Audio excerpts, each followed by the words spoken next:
Our next speaker is Jane Mitchell. She's the Director of Engineering at Within, which is an AR company in Southern California. Thank you, Jane, for flying up. As you may know, it's much harder to get error information and diagnostics in gaming applications. Jane and her team have come up with some great strategies to fix that. And for anyone who is interested in motorcycles, Jane's that woman. Here you go, Jane. You have the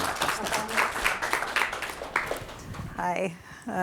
Thank you for joining all of us this afternoon. As she said, I'm Jane. I actually have been in engineering for 20 plus years and leadership. I've been working to evolve working in a vastly evolving industry.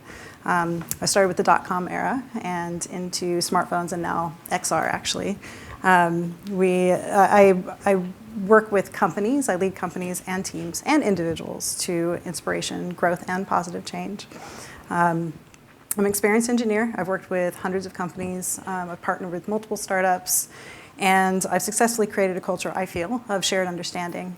I embrace challenges imposed by the industry and actually social bias, and I collaborate with companies that ultimately are, love my enterprising spirit, essentially. At Within, I play an important role. I drive, along with my team, ambition towards XR, driving XR into a broader market so that more people are aware of it and so that it becomes more of an everyday thing. Calling the experience of my diverse background, it allows me to continually evolve and lead and grow effectively. And in short, I'm kind of a big deal. So, outside of work, as Kirti said, I push personal limits. So I love longboarding and rock climbing and motorcycle riding, and ultimately I incite other people to do the same. So, yeah, if you ever want to know how to do any of those things, hit me up. Although I'm in LA, so. For Within, it's a small team actually. It's a 50-person team. Plus or minus 50-person team with offices in Los Angeles. We're a relatively diverse, passionate group of people. We're all working to sort of expand the content and the experiences available in XR. Our main application, which is called Within VR, is just a 360 video platform. It's available everywhere VR is available, and we release fresh content weekly, so it's pretty prolific. We have a couple of long location-based experiences in PC VR, and those are available on IMAX for a few of them and other partnering VR locations. Wonderscope is our AR application. It's a kids application for telling stories. It has offline voice recognition, interactivity, kind of trains you for good life lessons essentially, and it's good for education as well. And then we have other exciting things which I can't talk about, sorry, which we are planning to release early next year, so keep on the lookout for that. And as you may know, Bugsnag actually supports a huge range of tech stacks, and so at Within, we actually use Bugsnag across all of it. So we have Bugsnag in our backend services, our middleware, and also in our client-facing applications. Today, I'm primarily speaking to the complexity of error monitoring and the mobile application side based on using game engines. So to give you a little history, I actually met James and Simon early 2015, so it's been a minute. I was working at a mobile gaming studio, perhaps you've heard of it, it's Glue Mobile, and on one of our top-rated MMO racing titles. We served hundreds of thousands of daily active users. We had daily and weekly content releases, and we had a massive feature roadmap that we were developing against on a regular basis. The options for crash dashboards at the time were pretty limited. They were really just analytic companies that happened to have crash as a side. They really didn't support anything that we needed. So I decided we needed to essentially, find something where we weren't suffering to find actionable data and be able to customize and filter events so we could actually get something useful out of it. So with so much pandemonium, we're kind of struggling in the, to find the common threads to sort of unravel issues. So I researched some dashboards and actually looked for things that were actually intended for crash analytics alone, and I found Bugsnag. I sent them an email, and to show you how accessible they are, James himself actually reached out to me and gave me a walkthrough of the dashboard, which is pretty awesome. We spent the next couple of months, we sort of honed and set up our integration, get it kind of working the way we needed it to be. And I think I really appreciate that they were willing to sort of adapt, because we pushed them pretty hard. We needed very specific things, and they were willing to grow with us, and that's ultimately why I take them everywhere I go from now on. So if anyone's a recommendation for them, it would be me. After my previous years of experience working in the industry, there's some primary things that Bugsnag does essentially to makes a huge difference in the quality of your daily work and also in your products.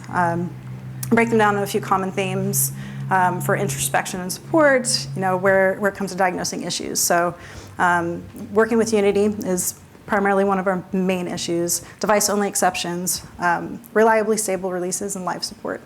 So to give you a little context, we work largely with Unity at Within. We use Unity to build rich XR experiences across a really large range of platforms, VR platforms, and actually AR and anything in XR, essentially. We have a very, very small team of engineers working essentially in a single programming language for the most part, which is very efficient for us. Unity is pretty versatile. It's a game engine which sort of abstracts the native layer from the implementation layer, so it simplifies the process. You can support multiple platforms very easily. Unfortunately, it limits the usefulness of the stack traces you get, because they are primarily missing context and line numbers. So when it comes to trying to track down crashes that affect the user experience, the last thing you really want to do is feel around in the dark. So that's ultimately why we went to Bugsnag. We work useful and actionable data from Unity using Bugsnag's context and breadcrumbs.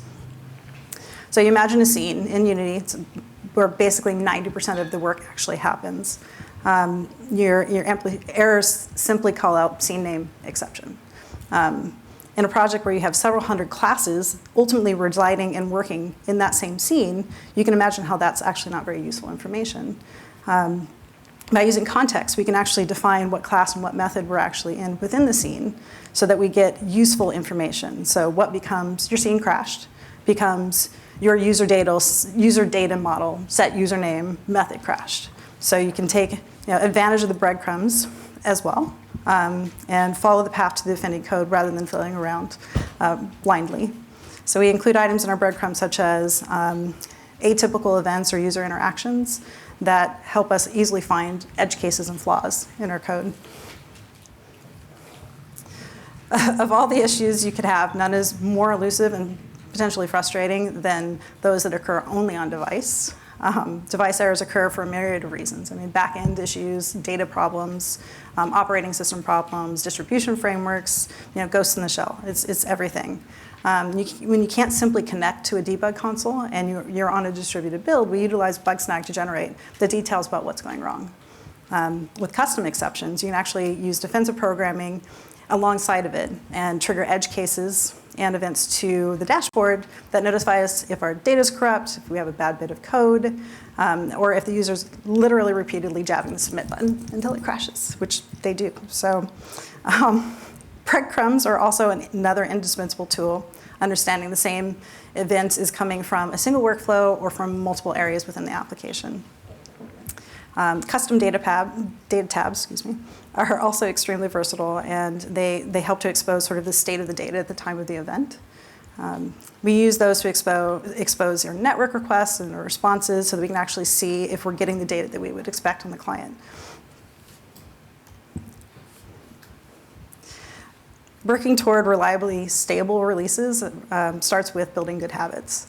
And it's not wrong to start building good habits. You have to actually start building good habits. So outside of having an engineer review their diff logs before they do check-ins, we actually require that they go through the dashboard on Bugsnag to make sure they actually haven't introduced new things before they make a build. This allows our developers to proactively contribute to the quality of our software rather than introducing undocumented features. So Additionally, we work with QA, and actually QA does a regular review of the dashboards as well. They're well-versed in using Bugsnag. They actually understand stack traces at this point because they're pretty easy to read. They also have taken upon themselves as QA, when they return the QA reports to us, they include custom filters for us to understand if things have actually gotten worse since our last live release or since the latest release candidate. If there's one thing I can guarantee is that users never use the app the way you intend them to. So when everything else fails and you do indeed have live bugs, there's a last line of defense, which is what we use as a user data tab. We can easily find a user session on Bugsnag. We can quickly diagnose what's going wrong. We can use their data to actually simulate them and their account and determine whether it's a state that's indeed broken or if they're experiencing unique issues to their hardware. When working with live customers, frequently, it's difficult to translate support tickets into useful details for us. Frequently, the quality of the report is everything sucks. It's broken, fix it. So basically, we take advantage of data points, which we can easily connect to the user's events, and we can see what went wrong. So whether the user was us or if it was user error.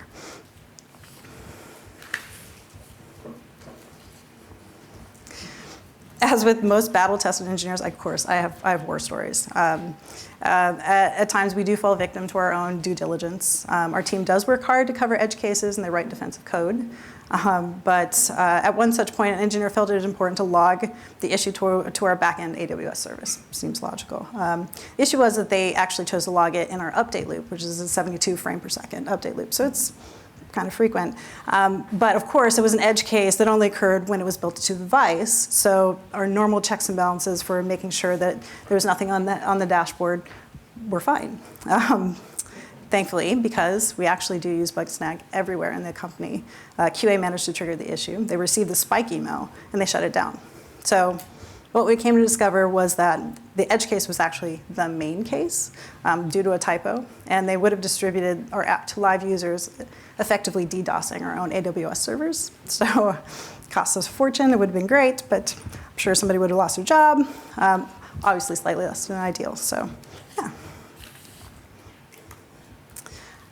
So part of Bugsnag for us, when we introduced OKRs, or objectives and key results, to our company a couple of years ago, we needed to be able to track stability and have a reliable measurement. So in order to support our objective to maintain great customer satisfaction on our existing live app, we chose to use Bugsnag's stability reports as a metric for determining success. So we worked hard as a team to reach a goal, essentially, of 99.2% stability on our live app by the end of the year. By working closely with Bugsnag, we actually, utilizing everything that we have and what they have to offer, we managed to get to 99.5% stability within the quarter. So, yeah. That's it. Probably zoomed past all of that, but thank you.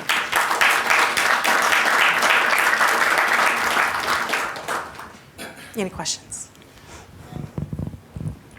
What's when you said XR, I'm not familiar with the term. XR. XR is essentially, it's everything the light touches for reality, essentially. So it's mixed reality, virtual reality, augmented reality, anything else comes around. Yeah.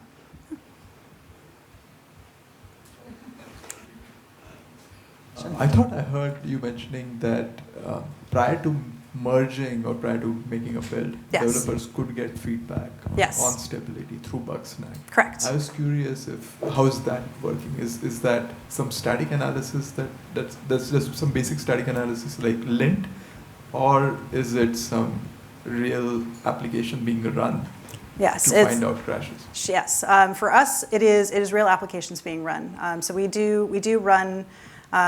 With Unity, we do run via the editor. So frequently we're running apps for testing. And so we do connect straight to Bugsnag, including our development and staging environments as well. So we will see things well before we actually send them to QA.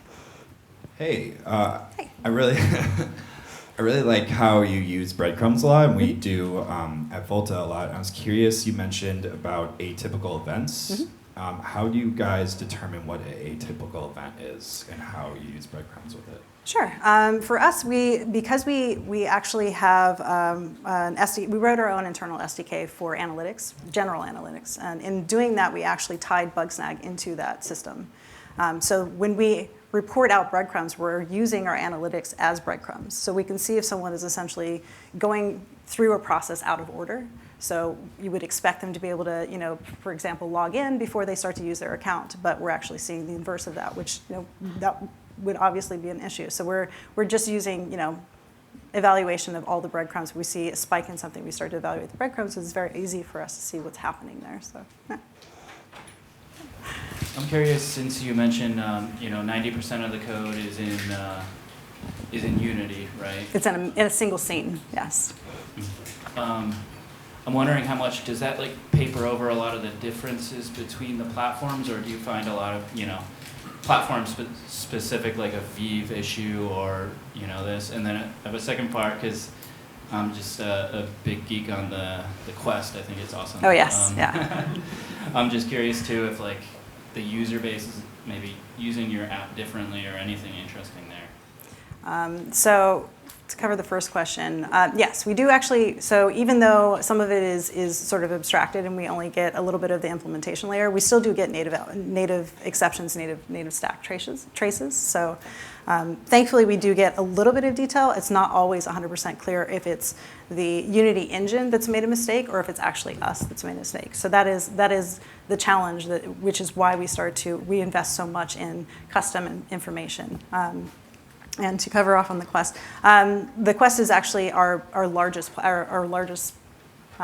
user base right now. They're the most popular VR headset out because it's so readily available and it's untethered. So you can actually use it without needing a PC, which is really nice. So, yeah. Hey, hello. Good Hello. afternoon. First off, thanks for the presentation. This is wonderful to learn from. Question for you. Also congrats on hitting your OKR. Oh, thanks. Yeah. We did well. Yeah. Awesome. So on that, how did you calculate that? Did you use Bugsnag to calculate that? You mentioned 99.5%. What's that all about? Yeah, we actually, so I don't have Jordan's slide, but I could bounce you back to Jordan's slide, but they actually do have an entire section, which is their stability reports. So you can actually see, based on every version that goes out, how stable it is, obviously, based on the stability report. So we originally, when we set that OKR, we actually were around 85%. So we were not doing super well. But you can see every time we would do a release, even local releases. So even if we were only doing something internally, you could still get the stability for that version because it's all based on the release stage and the release versions of the app. Cool. So you mentioned in part of that the live support, and it is a topic near and dear to my heart. If I understood correctly, what you were saying was that you use the signals from Bugsnag to help figure out very ambiguously worded complaints and sort of the source of those. And I was wondering if you tend to correlate or use the signals from support to more inform your analysis of what you're getting out of Bugsnag, or if you use the signals from Bugsnag to help drive parts of your support process. I would love to say that we're that advanced. Ultimately, that is the intention. So upcoming products, we will actually have Zendesk integration essentially. So we will have frequently asked questions and support problems, or even just a heads up. Hey, we know something is a little bit broken. We are working on it and fixing it. But at the current moment, we aren't doing that. So it's essentially all coming from, we're seeing Zendesk reports, people saying that they're having issues. Because we have the same usernames and the same information on both sides, we can actually go through Bugsnag and filter by that person and track down to see if they've actually seen any exceptions before we respond to them. So before we say, I think it's your fault, or try these things, we don't want to waste their time. I mean, you want to basically give them the benefit of the doubt that you first made the mistake, because that's most likely. And then once we find we can't find anything in there, that's when we start to reach out to them through Zendesk, essentially. Back. Hi, my name's Stephanie. I was just curious, so you mentioned custom data tabs that I think help you track your stability from release to release. I was just curious if you could just expand a little bit more there. Sure. That's something I'm looking for my company. Sure. Yeah, actually, so At my current role, we use it primarily for, you can actually use it for things like JSON blobs for your API requests. So you can actually see what URLs are going out, what responses are coming back to recognize if everything is coming back broken or if some of it's coming back broken. So you can actually dig in pretty deeply. We also used it for things at Glue Mobile for just any sort of device-specific information that Bugsnag wasn't already capturing. And actually, they started to capture it because I pushed on them to do so. There are a lot of things that I no longer have to do custom data tabs for, so it kind of saves us the cost of having to make those calls. But there are also, there's a million things that you can do with custom data tabs and custom exceptions. So you can actually force exceptions that aren't exceptions. They could be things that are intentional because you're trying to catch an edge case. And then you're giving it also state information. So you want to know, like, are they getting here because they accidentally pressed that button 500 times? Or are they getting here because they pressed someplace else and we didn't realize that was going to cause this event? So you can use them for just about anything. They're very, very flexible.